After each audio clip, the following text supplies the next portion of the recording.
हाय मेरे दोस्त, कैसे हो तुम? सब बढ़िया। आज हम एक बहुत बहुत इंपॉर्टेंट पॉइंट डिस्कस करने वाले हैं। टॉपिक ये है कि how to stay consistent in your preparation. मैंने अपने इंस्टाग्राम हैंडल्स पे, अपने डीएम्स पे, अपने लिंक्डइन के डीएम्स में तरह तरह के क्वेश्चंस देखे हैं कि भैया मैं प्रिपरेशन चालू तो कर रहा हूँ बट बीच रास्ते में ना गड़बड़ हो जाती है, मेरी गाड़ी का टायर खराब हो जाता है और मैं इनकंसिस्टेंट फील करने लग जाता हूँ। तो ये वाला पर्टिकुलर प्रॉब्लम आज हम इस वीडियो में डिस्कस करेंगे। 8 के 8 पॉइंट्स डिस्कस करेंगे और कोशिश करेंगे कि तुम्हें मैक्सिमम फायदा हो। और याद रखना मेरे दोस्त ये बात कि ये कोई ऐसा वीडियो नहीं है यूट्यूब वाला जो बोलता है कि 10 मिनट ये वीडियो देखो और उसके बाद फट करके अप्लाई करो, 1 घंटे में तुम कंसिस्टेंट हो जाओगे। ऐसा रियल लाइफ में, सच कह रहा हूं, वर्क नहीं करता। मैंने अपने लाइफ में 4-5 साल मेंटल हेल्थ को दिया है, तरह तरह के फेजेस देखे हैं और मैं जानता हूँ कि ये जो भी स्टेप्स है जो मैं आज तुम्हें दूंगा वो वक्त के साथ साथ काम करेगा। ऐसा नहीं है कि तुम्हें इंस्टेंट रिजल्ट्स मिलेगा, बट उसको धीरे धीरे अगर तुम अपने इम्प्लीमेंट करोगे तो डेफिनेटली रिजल्ट दिखेगा। जो तुम्हारे सामने खड़ा है उसको रिजल्ट दिखा है तो तुम्हें डेफिनेटली दिखेगा। तुम तो मेरे से बहुत ज़्यादा स्मार्ट हो, ठीक है? So without wasting any time हम चालू करेंगे वीडियो को। एक और इंपॉर्टेंट बात, अगर आप इस चैनल पे नए हो तो सब्सक्राइब कर देना, क्योंकि मैं GATE related content, post GATE related content और मेंटल हेल्थ रिलेटेड कंटेंट के बहुत सारे वीडियोस डालता हूं। जो भी मुझे आती है सारी चीजें खोल करके अपने स्टूडेंट कम्युनिटी के पास रख रहा हूं, ठीक है?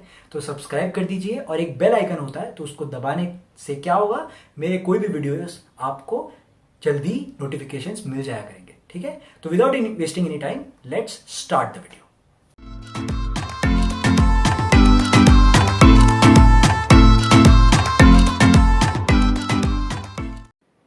हाय, तो हम डिस्कस करते हैं सबसे पहला point on how to stay consistent. और सबसे पहला पॉइंट क्या है?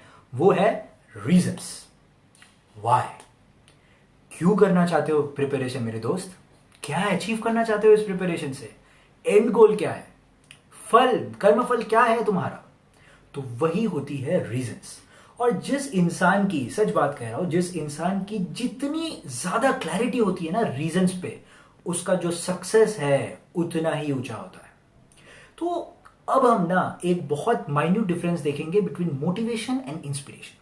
जो मोटिवेशन होती है ना, पूरा मोटिवेशन का गेम, वो एक डोपामाइन पीक होती है जो किसी यूट्यूब वीडियो देख के मिल जाती है, किसी को बात करते हुए मिल जाती है।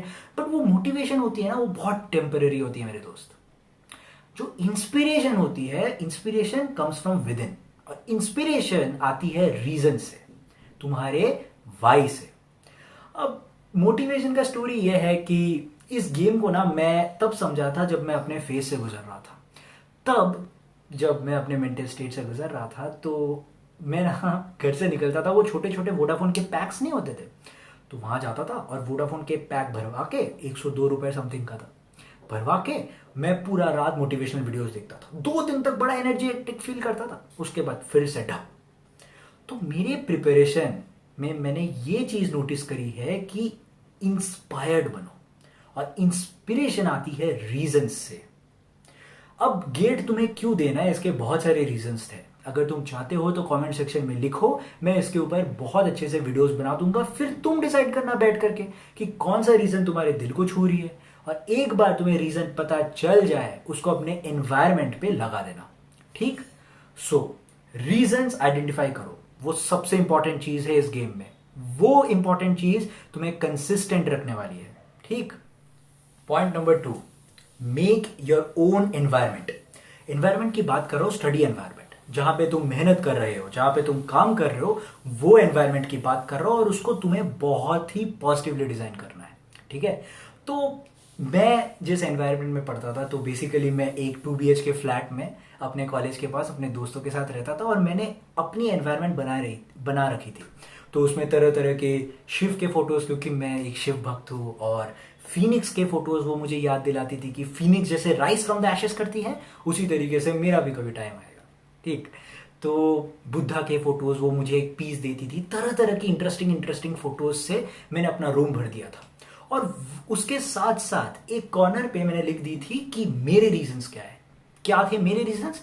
मेरे रीजंस ये थे कि बैकलॉग्स की वजह से I couldn't sit for the campus placements. तो अगर गेट नहीं क्लियर करता तो मैं दलदल में फंस जाता अनएम्प्लॉयमेंट के। सो वो थे मेरे रीजंस। तो पॉइंट ये है मेरे दोस्त कि सबसे पहले अपना एनवायरमेंट अच्छे से बना दो। जब भी तुम्हें लगे थोड़ा सा डिमोटिवेशन आए, देखो अपने एनवायरमेंट को, देखो अपने रीजंस को, फिर से फट करके मोटिवेशन आ जाएगी। मैं एक इंटरेस्टिंग सी कहानी बताता हूं, ठीक है। सो कहानी ये है कि हमारा जो ह्यूमन माइंड है ना, ह्यूमन माइंड वो एक घोड़े की तरह होती है, पावरफुल, बहुत ही पावरफुल एक घोड़ा होता है जिसमें एनॉर्मस एनर्जी होती है। बट पॉइंट ये है कि उसको लगाम देना बहुत जरूरी है। अगर घोड़े पे सही लगाम ना हो ना, मैग्नीट्यूड तो होगा बट सही डायरेक्शन नहीं होगा तो कोई पॉइंट ही नहीं है, रिजल्टेंट वेलोसिटी जीरो हो जाएगी। तो उसी तरीके से तुम्हें लगाम देना बहुत जरूरी है, और वो लगाम है तुम्हारे रीजंस, वो लगाम है तुम्हारा एनवायरमेंट। वो एनवायरमेंट तुम्हें हर रोज याद दिलाएगी कि तुमने प्रिपरेशन क्यों चालू करी थी। So make your environment very very positive, very very calm, very very serine. अलग अलग फोटोज लगा लो, मैंने अपनी एनवायरमेंट दिखाई है यहाँ पे, उसी तरीके से तुम अपने हिसाब से एनवायरमेंट लगा लो।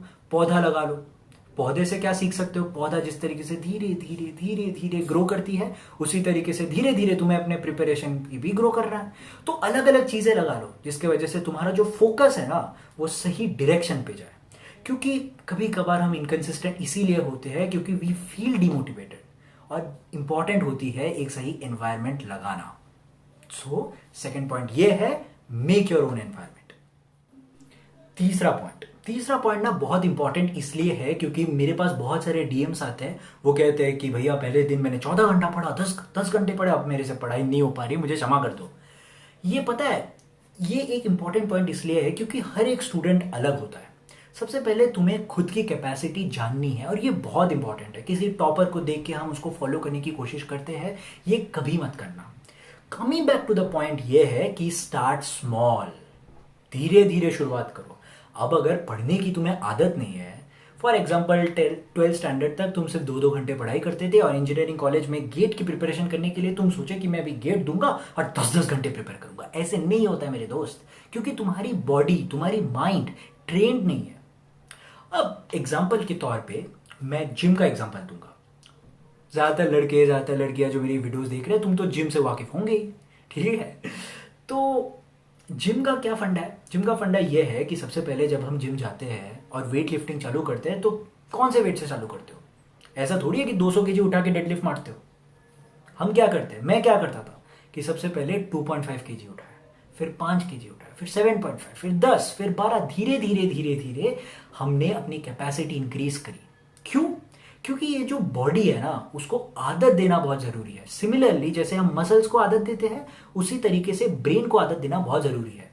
बहुत सारे लोग इनकंसिस्टेंट इसीलिए हो जाते हैं क्योंकि वो स्टार्ट करते हैं धमाके से। मोटिवेशन बहुत होता है ना, जब अपन प्रिपरेशन चालू करते हैं तो क्या करते हैं, हम 10 घंटे 12 घंटे पढ़ाई करते हैं। एक वीक के बाद बर्नआउट हो जाते हैं, फट जाती है, डर जाते हैं हम। वो सोचो, सोशल लाइफ कट करके पढ़ रहे, एक महीने, एक वीक में बर्नआउट। तो ये बिल्कुल मत करना। कंसिस्टेंट अगर रहना है तो स्टार्ट स्मॉल, धीरे धीरे स्टार्ट करो 4 घंटे पढ़ाई से। 4 घंटे पढ़ने के बाद एक वीक बाद 5 घंटे कर लो, फिर 6 घंटे कर लो, धीरे धीरे 7-8 घंटे पहुंच जाएगी। और एक बात हमेशा याद रखो कि कोई भी ऐसा कॉम्पिटिटिव एग्जाम नहीं है जो कि 8 घंटे या 10 घंटे पढ़ाई से नहीं क्रैक करी जा सकती। ऐसा अगर कोई टॉपर कहता है कि मैं 18 घंटे पढ़ता था, वो झूठ बोल रहा है, हो ही नहीं सकता, ठीक है। वो बेवकूफ बना रहा है तुमको, इतना कोई नहीं पढ़ता है, ठीक है। सो ज्यादातर टॉपर्स प्रैक्टिकल जो नॉलेज देते हैं बिना कोई जागरण के, वो कहेंगे 8 से 10 घंटे मैंने पढ़ाई किया चिल मार के, और तुम भी यही करो, बर्नआउट मत हो जाना, ठीक। ये एक इंपॉर्टेंट पॉइंट है, मैं चाहता हूं तुम नोट डाउन कर लो, ठीक है। 4th point, avoid distractions of any kind. ये भी बहुत इंपॉर्टेंट पॉइंट है।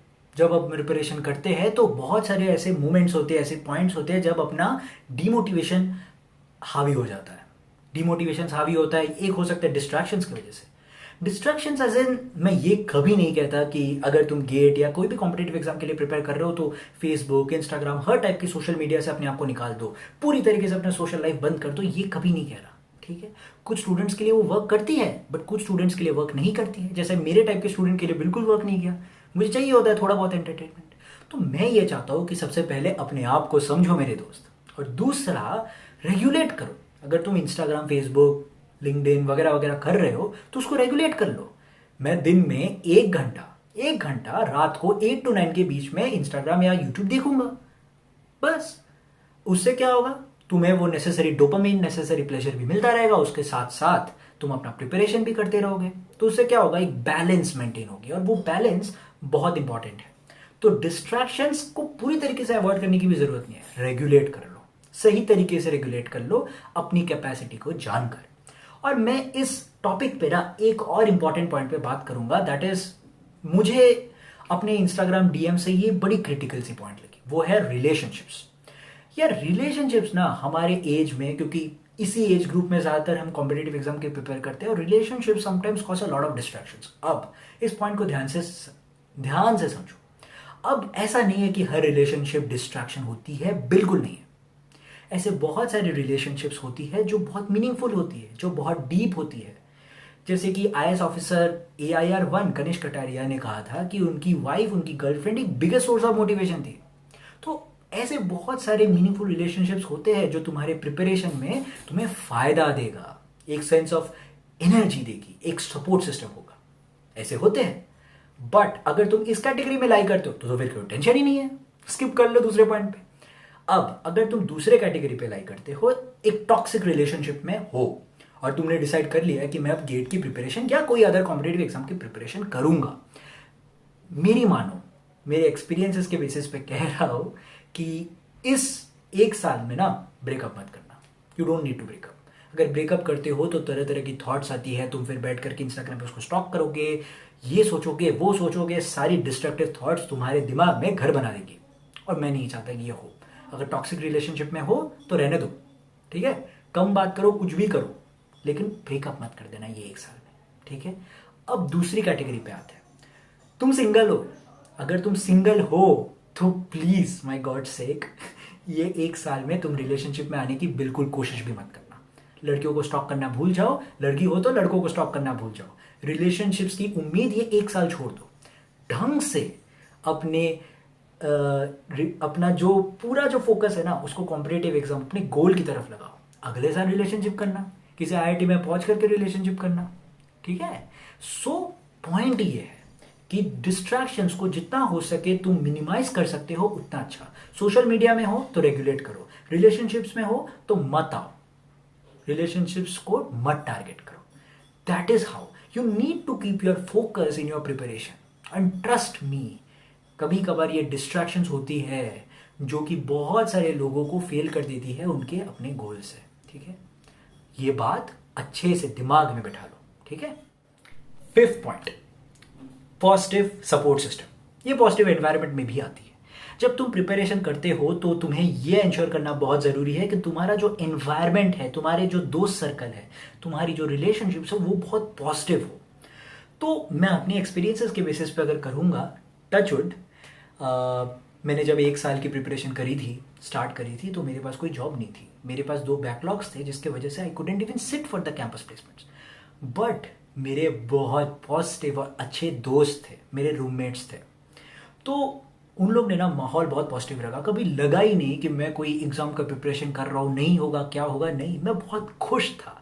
मैं जेन्युइनली खुश था जब मैं प्रिपरेशन कर रहा था। मेरे दिमाग में बस एक चीज़ थी कि यार मैं प्रिपरेशन कर रहा हूँ, जो होगा देखा जाएगा, गिरूंगा तो यहीं पे ना, यार अभी भी खुश हूँ तभी भी खुश रहूँगा। तो दोस्तों ने ना माहौल बड़ा पॉजिटिव रखा था, और मेरी जो सक्सेस है, मैं 99% तो मैं इन्हीं लोगों को क्रेडिट दूंगा। तो पॉइंट ये है मेरे दोस्त कि कोशिश करो अच्छे दोस्तों को आसपास रखने की। खराब दोस्त है, टॉक्सिक दोस्त है, निकाल फेंको यार जिंदगी से। ट्रस्ट मी, उन लोगों की जरूरत नहीं है। तुम वैसे भी कुछ ही लोगों से मिलोगे अपनी पूरी जिंदगी में, बहुत कम लोग ऐसे होंगे जिनको तुम याद रखोगे। क्यों फालतू लोगों को याद रख के अपना दिमाग का बैगेज बढ़ाना है, राइट। यार जब मैं पॉजिटिव की बात करता हूं ना, तब मैं ये नहीं कहता हूं कि वो मोटिवेशनल टॉक्स देंगे, नहीं, ये कभी नहीं कह रहा।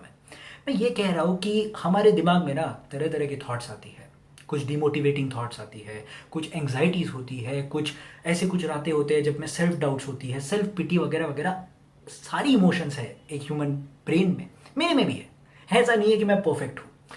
तो पॉइंट ये है कि बहुत ऐसे कम लोग होते हैं जो तुम्हारी बातें सुनते हैं, बैठेंगे और तुम्हारी बातें सुनेंगे, कहेंगे कि भाई जो बोल बोल जो बोलना है, मैं हूं सुनने के लिए। तो अगर ऐसा कोई है जो तुम्हारी बातें सुनता है तो उनको रखो अपनी जिंदगी में। You need that kind of a positive support in your life. अगर कोई नहीं है तो मुझे डीएम करो। मैंने ये मेंटल हेल्थ वगैरह वगैरह बहुत बारीकी से देखा है और मैं नहीं चाहता कि इस प्रिपरेशन पे तुम अपना मेंटल हेल्थ लूज करो। एक अच्छा सपोर्ट सिस्टम, एक अच्छा पॉजिटिव एनवायरनमेंट होना बहुत बहुत जरूरी है। कोई भी प्रॉब्लम हो, इंस्टाग्राम, लिंक्डइन, मुझे डेफिनेटली फॉलो करना। हर संडे मैं लाइव सेशंस करता हूँ। बताना यार, बैठ करके दोनों दोस्त मिल करके डिस्कस करेंगे, बट ये इंश्योर डेफिनेटली करेंगे कि तुम अपने पूरे के पूरे प्रिपरेशन जर्नी में इमेंसली मोटिवेटेड फील करो। कोई भी प्रॉब्लम है, बिंदास बेफिक्र पूरी बेशर्मी के साथ मुझे डीएम करना, ठीक है। सिक्स पॉइंट ये है कि जब अपन प्रिपरेशन करते हैं और अगर कंसिस्टेंसी मेंटेन करके करनी है, एक बात, एक फॉर्मूला हमेशा याद रखो, मिनिमम सोर्सेस मैक्सिमम रिविजन, ठीक है। तो कम सोर्सेस यूज करो, कोई प्रॉब्लम नहीं है। ऐसे बहुत सारे बच्चे हैं, मैंने देखे हैं कि वो ना 1000-2000 क्वेश्चन बैंक्स करेंगे बिना अच्छे से कॉन्सेप्ट को समझे, तो उसी से उनको रिजल्ट्स नहीं मिलता। कुछ वक्त बाद वो इनकंसिस्टेंट हो जाते हैं, ये सोच करके मुझे तो रिजल्ट्स मिल नहीं रहा है, मेरे टेस्ट सीरीज में मार्क्स नहीं आ रही, ठीक है। तो ये सोच करके बड़ा इनकंसिस्टेंट हो जाते हैं। तुम्हें ये करना है कि कम से कम रिसोर्सेज यूज करो। गेट के लिए स्पेसिफिकली सेल्फ स्टडी के लिए क्या क्या रिसोर्सेज है, मैं एग्जैक्टली हर एक सब्जेक्ट के लिए बना दिया करूंगा। और प्रीवियस ईयर्स को 2 बार से ज्यादा कभी करने की जरूरत नहीं है। अच्छे से शॉर्ट नोट्स बनाओ, कम से कम रिसोर्सेज यूज करो, कोई टेंशन नहीं है। और कौन से रिसोर्सेज यूज करने हैं वो मुझसे पूछ लो, उनसे पूछ लो जो एक्सपीरियंस्ड है। That's it, that's what you need to do. ऐसा नहीं है कि तुम बहुत सारे रिसोर्सेज करोगे तो तुम्हारे ज्यादा मार्क्स आएंगे, ऐसा कोई इक्वेशन नहीं है। पॉइंट यह है कि तुमने एक रिसोर्स को कितने अच्छे से किया था, ठीक है। तो ये फॉर्मूला हमेशा याद रखना, मिनिमम सोर्सेस मैक्सिमम रिविजन। और एक और चीज, जब तुम टेस्ट सीरीज देते हो तो लास्ट में ऐसा हो सकता है कि कभी कभार तुम्हारे मार्क्स कम आए, ठीक है। तो डरने की कोई बात नहीं है, तुम्हें ये करना है। मैं हालांकि इसके ऊपर एक अच्छे से वीडियो बना दूंगा, ऐसे बहुत सारे वीडियोस बनाया करूंगा। हालांकि तुम्हें उस टाइम पे ये करना है कि देखना है कि कहां मैं इंप्रूव कर सकता हूं। That's what you need to do. Bog down होके इनकंसिस्टेंट नहीं होना है, ठीक है। सीखना है, आगे बढ़ना है। तो coming back to the point, minimum sources maximum revision. जितना अच्छे से तुम रिवाइज करोगे उतने अच्छे से कॉन्सेप्ट तुम्हारे अंदर जाएगी और उतना ही प्रोडक्टिविटी इंक्रीज होगा, उतना एफिशिएंसी और उतना परफॉर्मेंस इंक्रीज होगा। Very important point, take occasional breaks.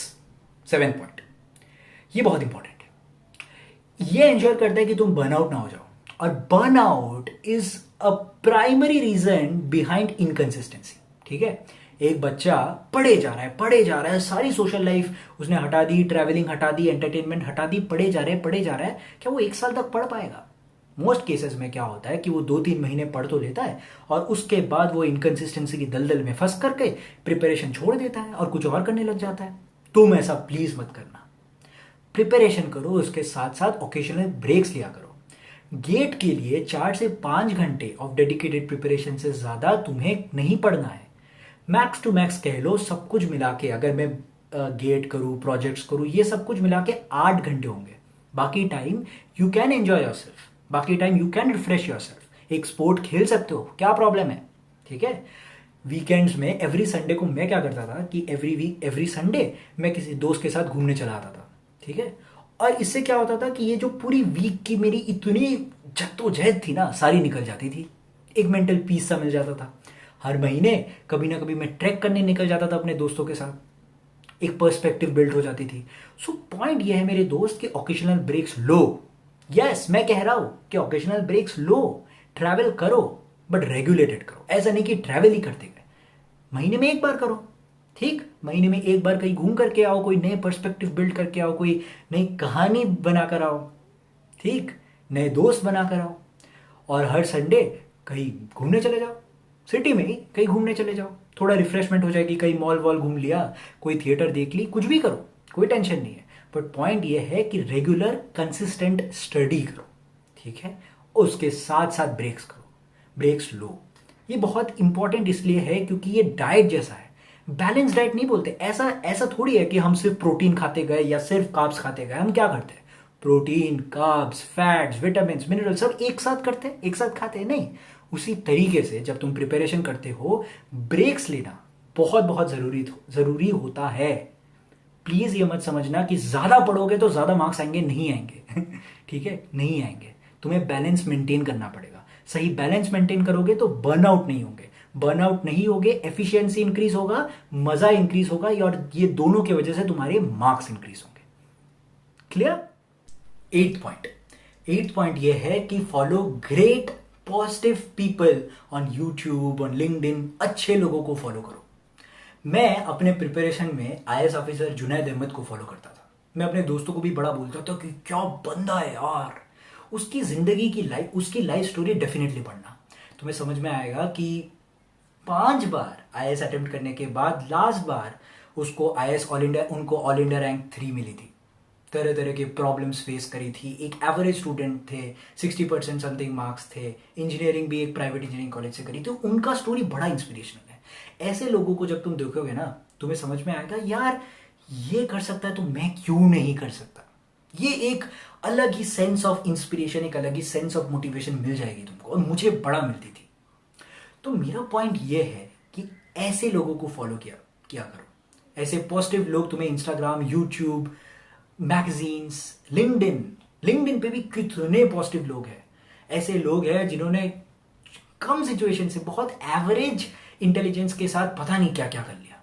ठीक है, तो ऐसे लोगों को फॉलो करो। जब भी जिंदगी में सेल्फ डाउट्स आए, ऐसा लगे कि क्या मैं कर पाऊंगा क्या, तो देखो उन लोगों को जिन्होंने करके निकल गए। ठीक है, और अगर वो कर सकते तो तुम क्यों नहीं कर सकते मेरे दोस्त। ठीक है, अगर तुम बैकलॉग से जूझ रहे हो तो उन लोगों को फॉलो करो जो बैकलॉग्स के बावजूद कुछ कर गए। अगर तुम फाइनेंशियली गुड कंडीशन से नहीं हो तो उन लोगों को फॉलो करो जो इस कंडीशन से उठ करके आज कहां से कहां पहुंच गए। टेड टॉक्स देखो, जोश टॉक्स देखो, ऐसे पॉजिटिव मोटिवेटिंग टॉक्स देखो। उससे डोपामिन रश तो मिलेगी ही मिलेगी, उसके साथ साथ एक और चीज मिलेगी, वो सेल्फ बिलीफ मिलेगी। वो कर सकता है तो मैं भी कर सकता हूं। और मैं एक और इंपॉर्टेंट पॉइंट ऐसे ही बोलना चाहूंगा कि यार लाइफ में ना पैसे कमा लिया, मटेरियल्स कमा ली, सब कमा लिया, बट अगर तुम लाइफ में किसी के इंस्पिरेशन बन सकते हो ना, इससे बड़ी सक्सेस नहीं है, सही में नहीं है। क्योंकि अगर कोई बच्चा तुमको देख करके इंस्पायर्ड फील करे, तुम्हें देख करके पॉजिटिव फील करे, इससे पर्पसफुल मुझे तो नहीं लगता कि कुछ और है। सोच करके देखो। सो पॉइंट ये है मेरे दोस्त कि ऐसे लोगों को फॉलो किया करो। ठीक है, तो गेम में कंसिस्टेंसी बनी रहेगी, मोटिवेशन बना रहेगा, इंस्पिरेशन बना रहेगा। I want you to do this. तो इस वीडियो में हमने ऑटो पॉइंट्स डिस्कस कर लिए हैं कि what are the steps that you need to implement in order to stay consistent. इसके अलावा और भी बहुत सारे पॉइंट्स हैं जो सिचुएशनल होंगे, तुम्हारे सिचुएशंस के ऊपर डिपेंड करेंगे। मैं हर संडे लाइव सेशंस लेता हूं। मैं चाहता हूं कि तुम मुझे बोलो कि भैया ये प्रॉब्लम्स है, कंसिस्टेंसी नहीं हो पा रही। लेट अस डिस्कस ना, मिल करके बैठ करके डिस्कस किया करेंगे, बट ये इंश्योर जरूर करेंगे कि तुम कंसिस्टेंट रहो अपने प्रिपरेशन पे। यार स्किल्स तो तुम्हारे पास है, बस तुम्हें अपने स्किल्स को राइट डायरेक्शन में पुट करना बहुत जरूरत है। मोटिवेटेड रहना प्रिपरेशन में बहुत बहुत जरूरी है। ठीक है, तो लाइव सेशंस में मुझसे पूछा करो। कोई भी प्रॉब्लम है, मेरा लिंक्डइन, इंस्टाग्राम दोनों डिस्क्रिप्शन बॉक्स पे अवेलेबल है, मुझसे बात किया करो। और इस वीडियो को ज्यादा से ज्यादा लोगों तक शेयर करो। मैं नहीं चाहता कि कोई भी हमारे स्टूडेंट कम्युनिटी पे इस इनकंसिस्टेंसी या लो मेंटल हेल्थ या डिप्रेशन के दलदल में फंस जाए। ठीक है, तो इस वीडियो को आई रिक्वेस्ट ज्यादा से ज्यादा शेयर करो। Take care. कोविड का सिचुएशन अच्छा नहीं है, please take care, wear mask. Goodbye, खुश रहो।